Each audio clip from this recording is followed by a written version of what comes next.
Jump off that exhausting hamster wheel and into balanced living with Dr. Marissa.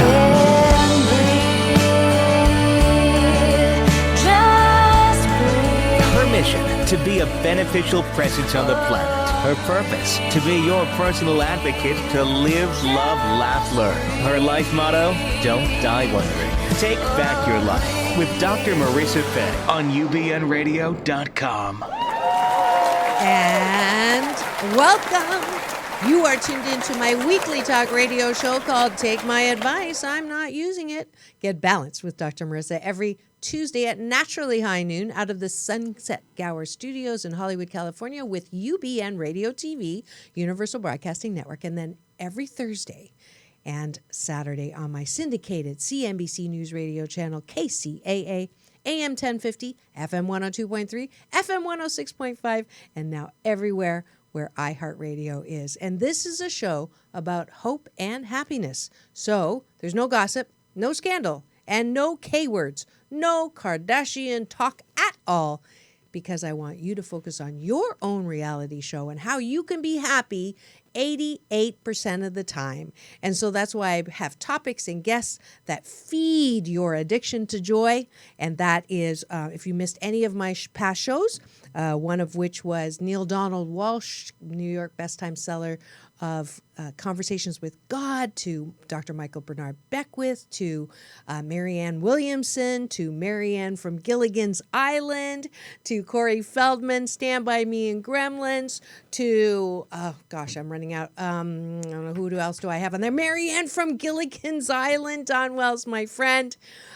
There's just so many people. If you missed any of those shows, as well as any of my interviews on the red carpet with Halle Berry, John Travolta, Quincy Jones, please go to my YouTube and you can catch all those radio you can see and hear shows because of the lovely cameras in the studio. And while you're there, please subscribe, and that would make me happy. Or go to Facebook, Dr. Marissa page, and give me the finger. I mean, a thumbs up, because it's all about counting all the like-minded, love-hearted people. And today, I am no different as far as hope and happiness. The guest that I have today is someone that I met in Chicago last year at Soldiers Field at a beautiful event called Journey's Dream. And it's we're trying to be a Google for mental illness, having resources there. And we're going to clarify why we don't call it mental illness anymore with our guest today. But Dr. Albert Mensah is a board-certified co-founder of Mensah Medical, a biomedical clinic specializing in advanced nutrient therapy for anxiety and depression, bipolar disorder, autism spectrum disorders, behavioral disorders, mood disorders, Alzheimer's, Parkinson's, dementia, schizophrenia, eating disorders, and other cognitive conditions. Mensah Medical's integrative approach works in conjunction with both traditional and natural medicine, often addressing methylation disorders with biochemical lab testing. Don't worry, we're going to totally explain all this in a minute, and individualized nutrient therapy. Please welcome to my studio, Dr. Albert Mensah.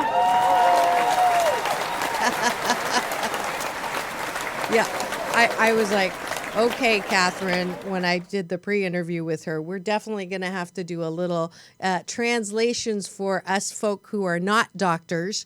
And but I'm very, very excited because I want, for those of you who know, I'm all about trying to find solutions that don't give you side effects that hurt you even more than the treatment itself. So I found Dr. Mensah on stage. I was herding cats, being the panel moderator, if you remember. There were, 6 doctors on stage, and I was moderating, which was hilarious. It was, but it was actually a very fun, educational time. Do you remember that? Oh, indeed. I'm glad you enjoyed it. Yeah, absolutely. And as you can tell from his voice, he could probably do what I do too. So I have a question that I usually ask my guests at the beginning, which is, I have a friend who doesn't have an answering machine. She has a questioning machine. And when you call her, it says, "Who are you and what do you want?" So let's start with that question, and then we'll get into the solution. So who are you, and what do you want? Well, I am a very concerned scientist. And what we have been concerned about is the fact that the areas where there are no answers, where people struggle, where people have not had much advancement in science and technology, at least as far as they know. Right. In particular, what most people call mental health, which is now what we consider to be a very Jurassic term, because the idea of mental health suggests that there's something wrong with the mind. And what we try to emphasize with individuals is that for most people, it's not actually the mind that is having difficulty. It's the structure within which the mind has to operate, which is the human brain. A lot of brain dysregulation is what is sort of at the root cause of many issues people call mental illness. Okay. So we've kind of changed that. We now call this field molecular medicine because we're looking at what actual molecules are doing within the structure of the brain that is indirect, incorrect, and simply not the right pathway. And then we can reorganize that dysregulation to produce health. So when you have a healthy brain, now what you're going to experience is healthy mind. So in medicine, we don't say, well, you've got, sick syndrome. We want to know specifically what you have. So if you've got the flu, you have influenza. Well, what we're looking at here is now what is the root cause? So now we look at methylation, we look at metal dysregulation and metal toxicities. We look at imbalances at the vitamin level, vitamin B6, et cetera, et cetera. Each of these imbalances can produce tremendous dysregulations that now lead to things like anxiety and depression, bipolar disorder, ADHD, autism. The vast majority of what we used to call mental health is now being seen as organic brain dysfunction. Interesting. So there's nothing wrong with your mind necessarily.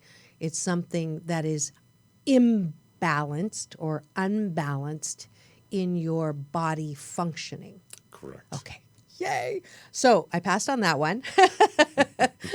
I love the terms, but I think it's a fundamental shift, both in terms of the way you think about it organically or physically, right? And then it's a shift in psychological terms, Yes. which I'm hearing, which I absolutely, you're preaching to the choir, because you're almost screwed, I guess is the most technical term. You're almost screwed if you're told you're mentally ill, you're broken. There's something wrong with you, right? And nobody knows what it is. And nobody knows what it is. And so when you feel anxious or depressed, and the normal route is to go to your doctor and then they prescribe something that it's I had a guest here last week who said, he's from England, and he says the thing that just perplexes me about Americans is how you can have these ads about your pharmaceutical solution to something, and then you rattle off all the things that are worse than the actual disease itself or whatever condition you're suffering. He goes, that doesn't make sense. Why does that happen? I said, well, I guess it really doesn't make Americans look that smart because you know that all of these side effects that are really not side effects, they're main effects, right, are happening, but you still do because there's no solution. There's no other alternative, I should say. And if you're wondering why we're talking about anxiety, depression, and mental health and not mentally ill, is because today on Take My Advice, I'm Not Using It, Get Balanced with Dr. Marissa, I am happy to bring Dr. Albert Mensah, who is a doctor who is not prescribing automatically drugs to find the solution, but actually looking at underlying symptoms. And we're talking about that right now. So tell me, okay, so someone comes in and they say to you, I don't know why, nothing's happened, but I'm just feeling like I can't get out of bed. I have no motivation. I don't feel like doing anything. What happens then? Well, thanks to the great work of the man I would call our progenitor, our grandfather, if you will, scientific grandfather, Dr. Carl Pfeiffer and Dr. William Walsh, PhD, we now understand that these kind of symptoms very statistically are rooted in a very specific number of different imbalances. So when somebody says, I feel depressed, well, you know what? There are 7 different biochemical dysregulatory factors that can cause depression. Okay. And so we check for them. Everything from just being low in zinc. It's funny, if you go now to WebMD and you Google treatment for depression, Right. zinc actually shows up. Really? Yes. Well, good. I was excited to see that. Yeah, Okay? yeah. Tony, I think there's a little graphic on the depression on that one I want to pull up. Yeah, is that the one? Yeah, okay. Having high levels of copper or having too much of what we call these methyl molecules or too few of these methyl molecules, or something called pyrole disorder, which is a biochemical disorder. Any one of these things can produce depression. So what we do is when somebody comes in and they says, I can't get out of bed, we start to do a very thorough history. Right. We want to know about you, your early childhood. We want to know about your parents, your ancestors, your aunts and uncles. We want to know if people have had cancer in your family. We do a very thorough history to determine what might be the most likely cause of the depression from a biochemical perspective or a molecular perspective. But if you look at the history, are you looking for history of depression or history of biochemical imbalance? That's a fabulous question. And the key here is that there's so many other pathological traits that can develop from the same biochemical foundation. And so what we look for is the myriad of things that many people would experience in their families. So for example, alcoholism can either be what we consider due to low levels of methyl or high levels of methyl. Now let's say you have low levels of methyl, you're what we call undermethylated. It's not just alcoholism that can show up within a family. It could be anxiety, depression, schizophrenia. It could be obsessive compulsive disorders. Wow. And then the fun ones, addictions to gambling. Really? Cigarette smoking, if I haven't mentioned that already. No. And unfortunately, sex addictions. Any kind of addictive behavior can correlate Interesting. to those kinds of low, including body dysmorphic disorders like anorexia and bulimia. Now, here's the real tweaker. Even though there are negatives associated with those things, a lot of positives are associated with those chemistries. So the overachievers, the people who have OCD, so they're getting great grades in high school, great grades in college, they go to med school, law school, engineering, computer technology, IT people, they all have as a foundational construct, quite statistically, what we call low levels of these methyl. So when we do a family history, we're looking at, okay, not just who your people are professionally or what kind of sickness or illness, but what kind of positive things have happened to the family. Wow. And all of that sort of guides us to the idea that this person may be what we call low in methyl.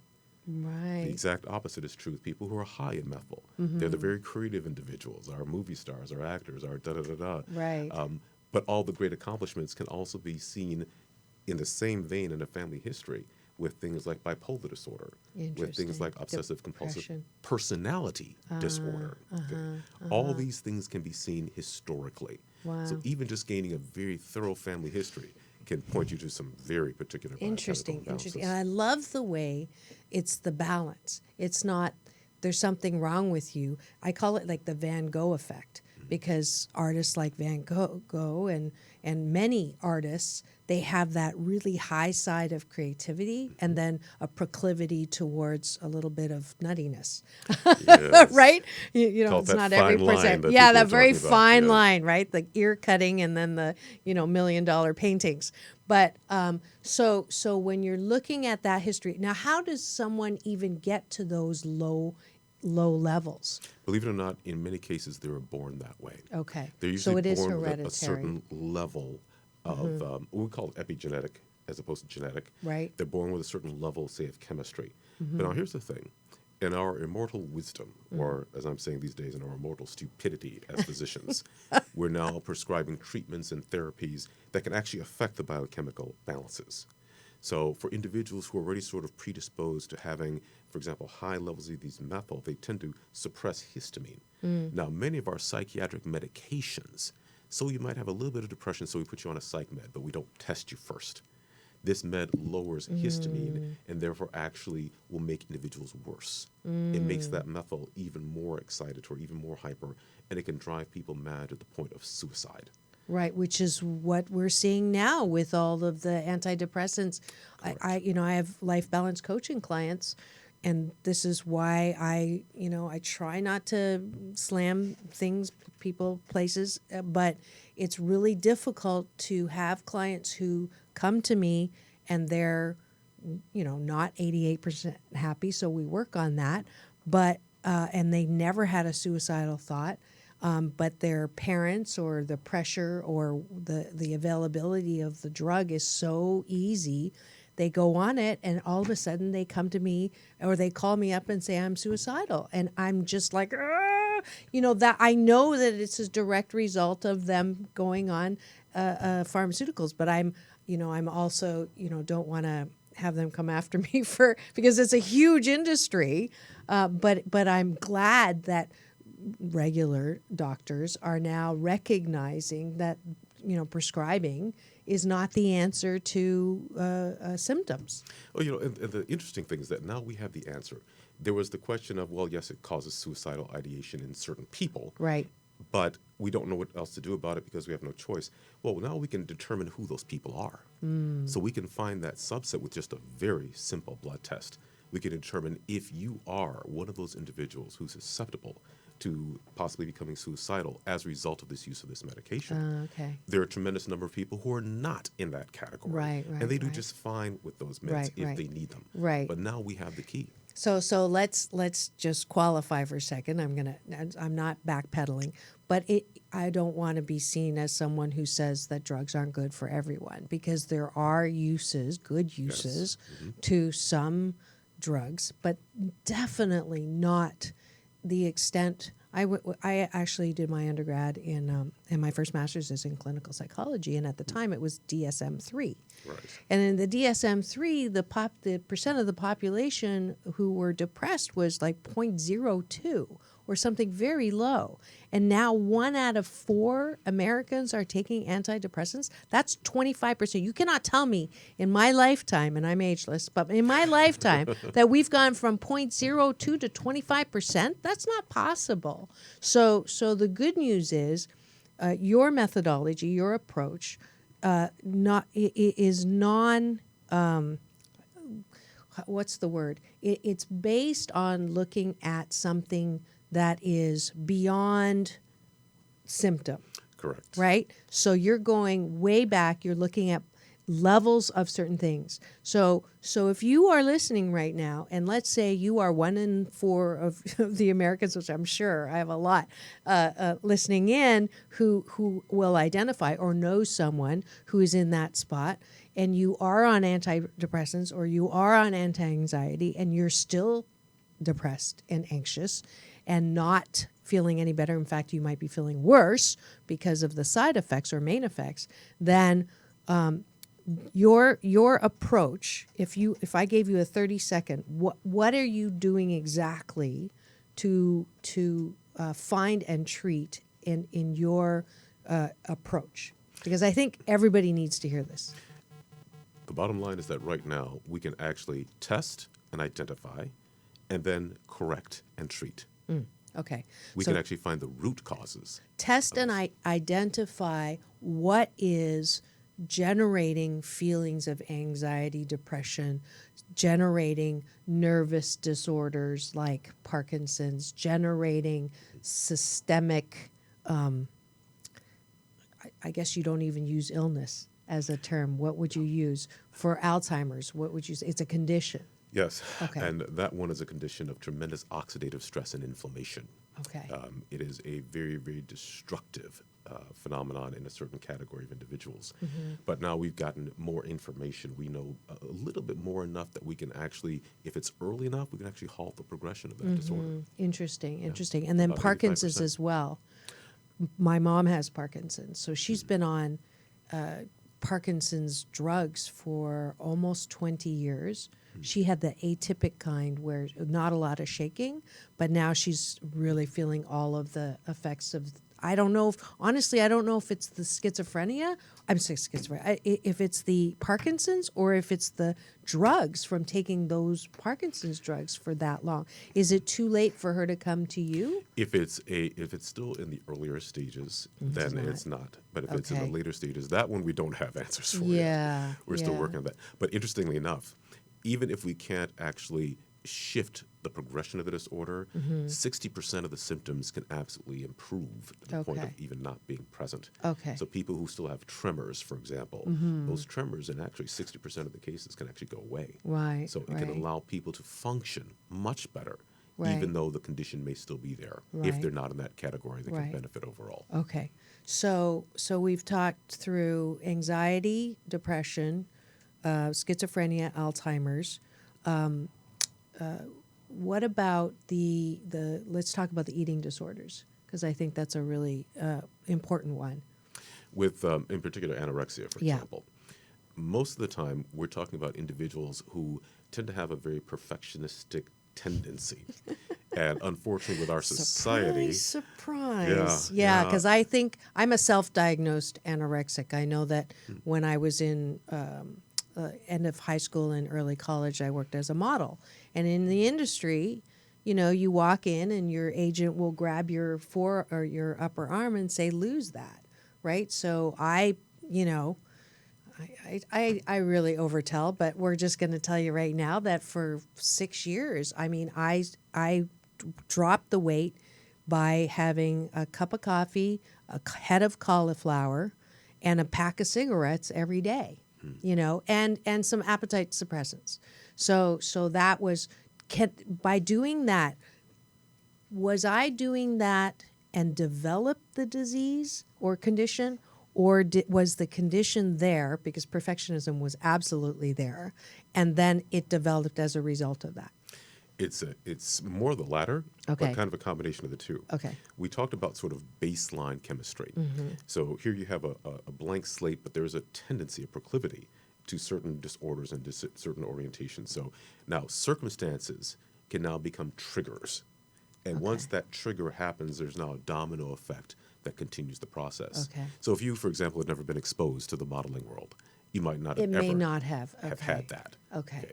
If you had gone and become a ballerina at age 5, and now you had sort of all the social aspects of being a ballerina and the peer pressure to be thin, that would have moved May you in have that done direction. it. Yeah. But Truck driver, maybe not so much. absolutely not. Absolutely. So there is, in the back in the 70s, we used to talk about nature versus nurture. Right. And here we understand it's actually both. Right. There are the environmental triggers that produce this. Why do identical twins, who are supposed to be the same person, Right. when removed into different environments, become different people? Yeah. Ever so slightly, or in a very big sort of way. Right, right. It's because the the environment environment. is actually different. Even in the womb, identical twins put into 2 different locations, nowhere near one another, in the same womb, can grow to be very different people. Interesting. Every Interesting. molecule counts in Right. terms of its effect Right. on the genetic structure. So the epigenetics, and for those of you who don't, just give me a quick explanation, the difference between genetics and epigenetics. Genetics you really can't change, and it doesn't matter what you do, you're pretty much going to show up with whatever it is. So if you have what we call an autosomal dominant disorder, if you have a condition What like, is say, where every generation gets it, okay. like neurofibromatosis, or let's just say somebody who develops cancer, generational cancer, if you will, their genes are predisposed to having this, and the odds are very high that it's High. going to happen. Okay. With epigenetics, it's kind of like, well, you've got the foundation there, and if you've got the right circumstances in the environment, then you might trigger something unless something else comes along and counteracts it. I like that one better. But with genetic disorders, there's not much you can do. Right. The odds are you're going to have it, or you will have it. It's So generational. epigenetics is the route of where I am always telling people your emotions can affect your health. Yes. Your stress levels can affect your health. Yes. So watch what you're saying, focusing on thinking. So that can actually influence the genes. Oh, absolutely. Okay. My business partner, Dr. Judith Bowman, she's a leader in this world in terms of female health and biochemistry. She talks about how in the old days, women used to say, listen, when they're talking to their pregnant daughters and the family members, keep her safe, sound, and peaceful. Do not mark this baby. Do not mark this child. This came from people who had no medical background, but they understood that the emotions that a mother goes through can transfer to the child. Now what we're understanding is that those same emotions can actually shift methyl marks in DNA. and change the expression, the development of who that embryo fetus is to be a very different person than how they were actually designed. So we're not all necessarily the person we were designed to be. Right, In right, many cases, we're right. some variation of that Right, individual. right. It's kind of like karma. It's just a starting point, and we can shift the starting point. Correct. Right. Good. Good. That's particularly perfect for I do Facebook Lives in the morning by the beach, and give them a meditative thought. And I have one who comes regularly. His name's Timothy Taylor, and he asked me, what advice do you have for my wife who is in her first trimester? So I'm happy to say that I gave the right advice according to you, which is great. And isn't it beautiful and wonderful knowing that we are not doomed to anything. We can shift anywhere. It's just a starting point. Correct. And that is a beautiful thought to move over into our middle of the show break, where I thank the sponsors who make this show possible. And we are tuned in. You are tuned in to Take My Advice, I'm Not Using It, and to a wonderful segment on helping you with your hope and happiness physically in your physical well-being with Dr. Albert Mensah. And we'll be back in 2 and 2 with Dr. Marissa. Remember, it's all about balance. Peace in and peace out. Have you or a loved one been diagnosed with anxiety and depression, bipolar disorder, autism, Alzheimer's, Parkinson's, or an eating disorder? Do you want to try a treatment that doesn't have side effects that sound worse than the condition itself? Well, it's time to visit Mensah Medical, a biomedical clinic specializing in an integrative approach with advanced nutrient therapy. For more information, go to www.mensahmedical.com. That's MENSAH medical.com. And we're back. You are tuned into my weekly talk radio show called Take My Advice, I'm Not Using It. Get balanced with Dr. Marissa every Tuesday at naturally high noon, broadcasting out of the fabulous Sunset Gower Studios in Hollywood, California, with UBN Radio TV, Universal Broadcasting Network, and then every Thursday at 7, Saturday at 1 on my syndicated CNBC NBC News Radio channel, KCAA AM 1050 FM 102.3, FM 106.5, home of Dave Ramsey, Stephanie Miller, and the Asian Oprah, yours truly, and now everywhere on iHeartRadio. And today we are focusing on your good health. And if you are anyone who is right now feeling that you are overly anxious or depressed, you've been diagnosed that way, or schizophrenia or bipolar or Parkinson's or Alzheimer's or an eating disorder, I have really, really good news for you. You do not have to go reach for a pill that gives you side effects that may even make you feel worse, or if you're having suicidal ideology where you didn't have it before. Dr. Albert Mensah is an expert in this new, I guess it's relatively new area of, how do you, cognitive nutrient? Yes, we used to call it basically cognitive nutrient therapy. Oh, I was right. Yes. That just, I didn't know that. Yes. Now we call it, we call it molecular medicine now. Molecular Just medicine. very newly named, yes. M&M. Yeah, M&M. Take an M&M. That's So now, what haven't we covered that you want to cover? I know that I've asked you pretty much what I wanted to know. So what are some things that I need to know? We've covered quite a bit, actually. And I think the real key is that, the analogy I give is that if you're driving your car, let's say you have a very specific car, you have a polka dot, lime green, yellow Lamborghini. And everybody knows Dr. Marissa Pay drives that car. Okay. But if your car is stuck and you can't get out of it and it's not moving, well, people will say, well, gosh, they don't say, what's wrong with Dr. Marissa? They typically say, hey, her car's got an issue. Yes. Okay. That's the mind and the brain. The mind sits within the construct of the brain, and this stigma, this is what I want to talk about, the stigma of mental health, is that there's something so wrong with you, nobody knows what it is, there's some mystical thing happening, and you're stuck there. Well, no, it's not you, it's your car. The car.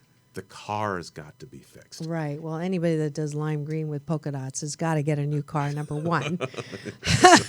Let's just say that right now. You had me at Lamborghini, but the color coding definitely not for me. Your choice. But that's a great distinction, because I think there it is this dis-ease in life right now that people think there's really something wrong with me. Yeah. And it's not wrong with you. It is something inside that you can fix. There is hope for treatment, and the treatment is now.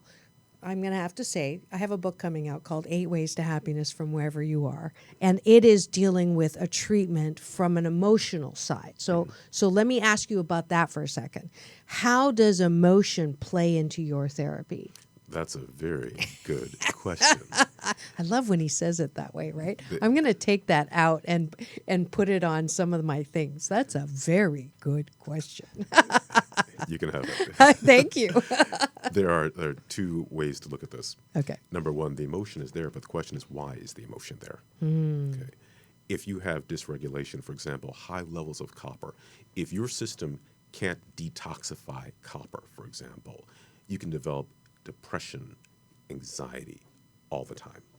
Okay. That could be your baseline existence, never really experiencing joy or happiness. I mean, real happiness. Maybe a glimmer every now and then, but most of the time, or you're agitated or impulsive. Well, the question is, why is that there? Wow. There's a difference between having an emotion as opposed to just assuming that that's how you are and that's normalcy. That's not normalcy. That's usually dysregulation. Wow. So the question is, now, if you correct that dysregulation and all of a sudden you experience joy, Yeah. oh, wait a minute, what happened? Right. Okay. Right. So on the other You hand, mean I can't blame people for how I'm feeling anymore? there's I can blame my copper levels and my zinc levels. absolutely. But there's another creature that responds to stress. So maybe your boss puts you in a stressful situation. The question is, how do you respond to stress? Right. Well, what if your system is dysregulated and you can't help but respond in a certain way until it is corrected? And then all of a sudden the stresses in life are kind of like, well, hey, have a nice day. You go ahead and do that stressful thing. I'm going to relax and enjoy life. Interesting. And you don't have to work at it. I mean, there are a lot of great therapies out there, meditation and so forth, that can help you move through those things. What they're really teaching you to do is to override your own chemistry. And that can happen. And so there's a lot of great things that are designed to do that. Right. But sometimes I ask the question, why do you have to work that hard? Both can work extremely well, especially Together. if you together, especially if you handle the underlying pieces. Wouldn't it be wonderful if our insurance, our health insurance today, I know I just said a bad word, but if health insurance all covered a baseline assessment for where our body chemistry is regulated right now? Wouldn't that? I'm going to put that out as an intention for the Obamacare, Trump no care, just kidding, for the new direction of our health insurance, because wouldn't that be awesome? Absolutely. And, you know, the thing is, people don't understand. If you need pharmaceutical aids, this methodology can actually help you select which ones are going to be most useful and best. Right. So you kind of decrease the guesswork done by many of us in the field in terms of what might help you this way or that way. Right. So before the insurance actually kicks in, and you're intrigued, which I am, I'm going to schedule something because I want to know where my baseline regulatory and all of that is. I mean, it doesn't make sense not to. How do we get a hold of you? mensahmedical.com. I know you have a Facebook page too, that there's a lot of good information on there, as well as a newsletter that you can sign up for, right? And how do they sign up for the newsletter? They can go to our website at www.mensahmedical.com. They can make a phone call to our main clinic at telephone number 630-256-8308. We have an online web store for some of our elements. So, you know, when people can't afford our prescriptions, you know, there's some individual elements that they can pick up just at our web store. Not a huge thing, but a few little things. But there are several different routes in which you can get a hold of us. The thing is, a phone call is quick and easy. But if it's 3 o'clock in the morning, you know, send us an email. That's right. And then you do consults, right? Where you can, they'll talk to you and you'll kind of set something in motion. Your success stories. Oh, some amazing ones. Yeah. We had one of our favorites, and this is actually fairly typical. We got a phone call from a young lady in Michigan who was in tears. She has an autistic child, and 3 months after starting therapy, her child walked up to her and said, "Mommy, I love you." First words ever.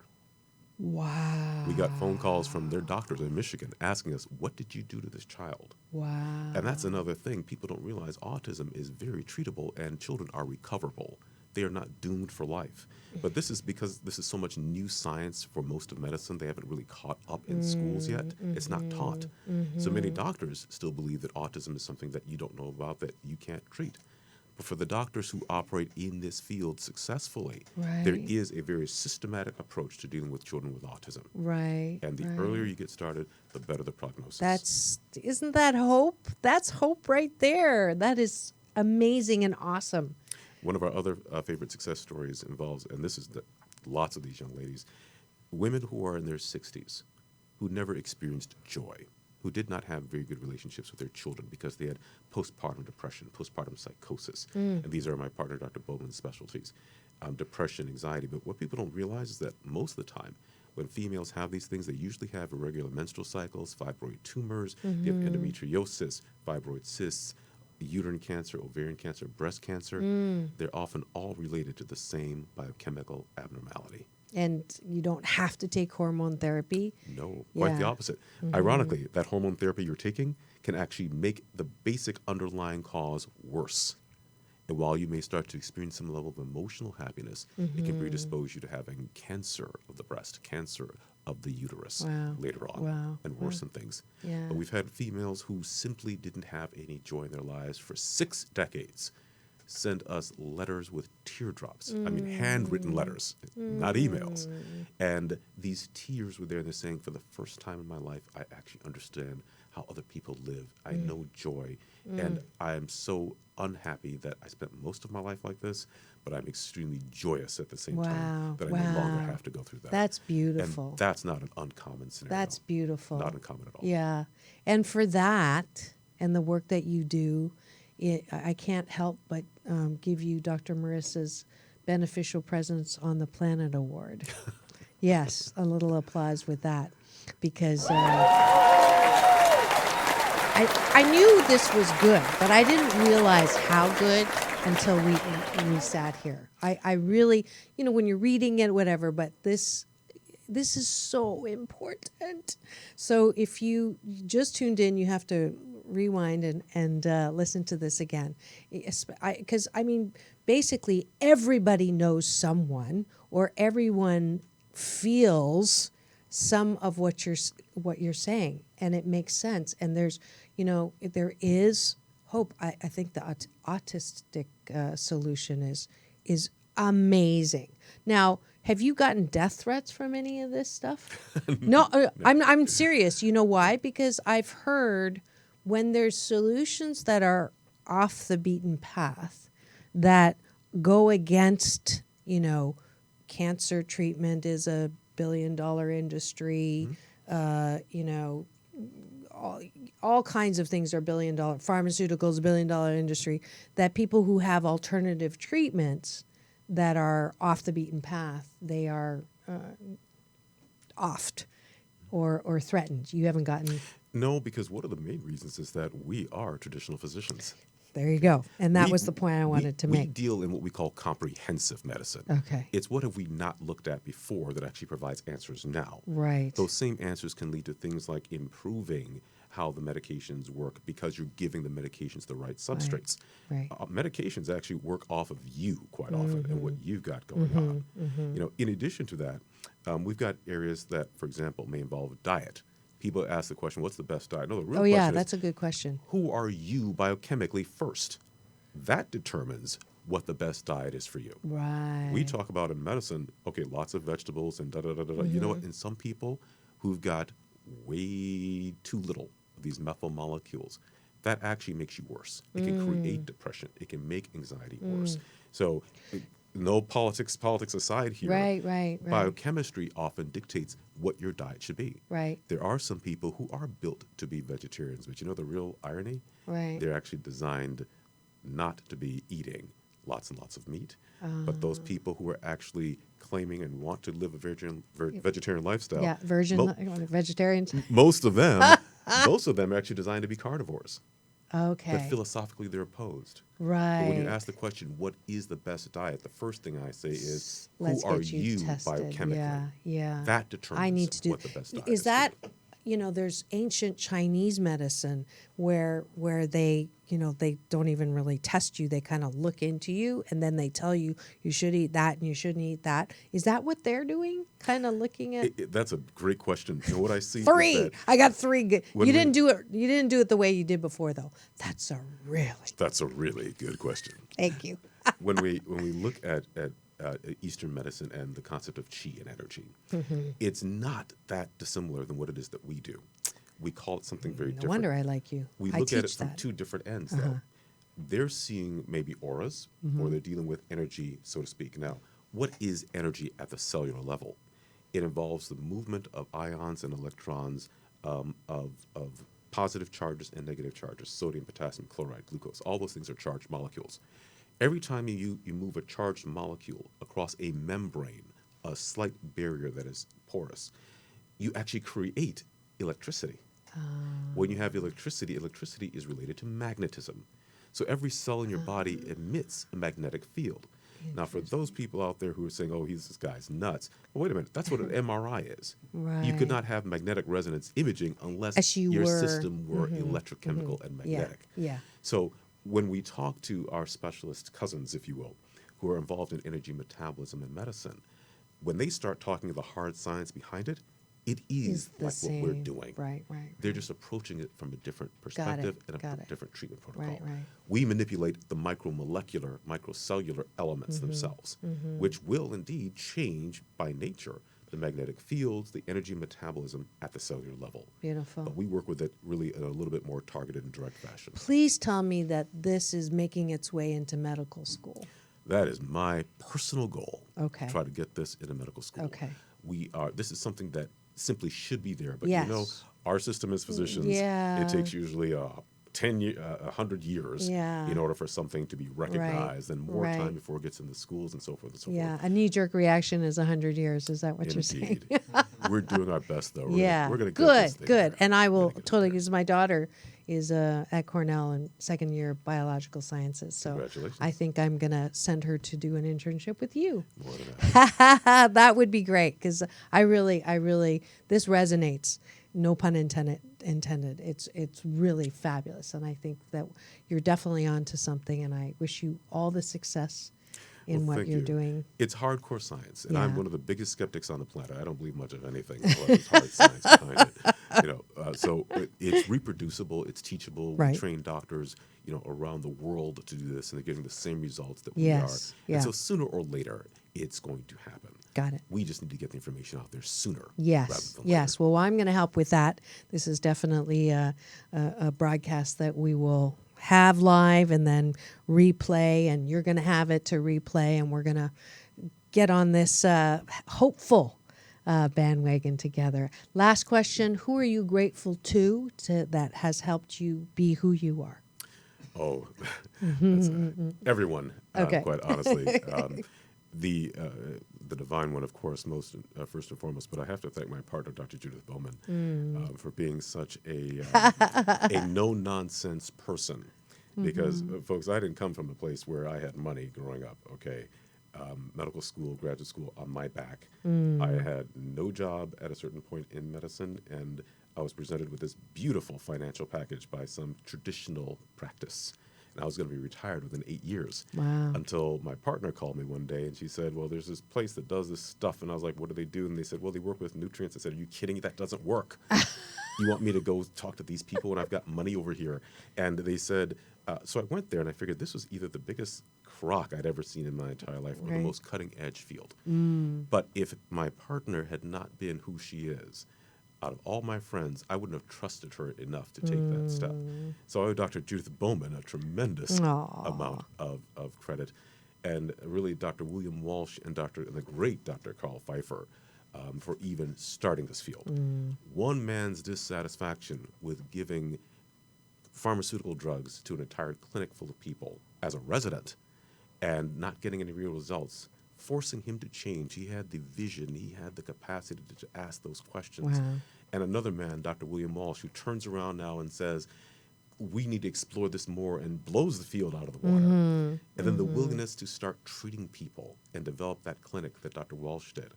All of these, every single step along the way, and That's Dr. beautiful. Judith Bowman taking it to another level as well. These are all the great people that I have to thank for me being where I am. Wonderful. How long ago was that in the resident in the clinic? Gosh, with Dr. Carl Pfeiffer, we're talking probably a good 30, 40 years. Then that's not far. That's not a long time ago. No. Is he still alive or he's No, passed? Okay. God rest his soul. He Okay. actually died before. But you're carrying it on, and Yes. good for you. Yes. Good for you. Thank you so much, Dr. Albert Mensah, Dr. for Mensah, thank you. enlightening us in here and giving us a lot of hope. This is probably the most hopeful I've felt about all of the mental opportunities for improvement that are out there. All right, and we're at the end of the show where I invite you to step up to my balance bar, where I invite you to balance with me. And the first one is the Asian Oprah giveaway today is 2 tickets to the Best You Expo at the Long Beach Convention Center, where I am one of the featured speakers, as well as teaching balance Tai Chi Gong, promoting inner peace one breath at a time. March 24th and 25th, the first 2 people to go to drmarissa.tv and fill in my contact form and say best will win those 2 tickets. And just for fun, since it is next weekend, another 2 I'll give away to the people who go to my Facebook and message me after giving me the finger on my Dr. Marissa page. And it is day 21 for round 81 of the 21-day fast from complaining with Dr. Marissa, and it is never too late to sign up. Congratulations for finishing 21 days. And if you have done 21 days in a row without complaining, please do contact me and let me know, and you will get your free pack of motivational cards, 52-card pick-me-up, Stacking the Deck for Life Balance with Dr. Marissa. And then please join me in Sedona for my 8th annual Balance in the Vortexes, beautiful Sedona, Arizona, May 19th and 20th, every weekend after Mother's Day every year. Join me there. If you sign up before April Fools, no fooling, you will save $200.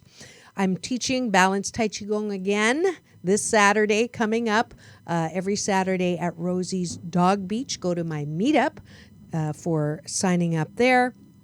And if you'd like to come work with me on the beach for more hope and happiness with some life balance coaching, please do contact me at the number 4balance.org and schedule your discovery call today. And that's it for another fabulous hope and happiness filled episode of Take My Advice.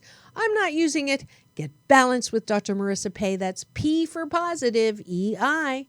And remember, it's all about balance. Peace in and peace out.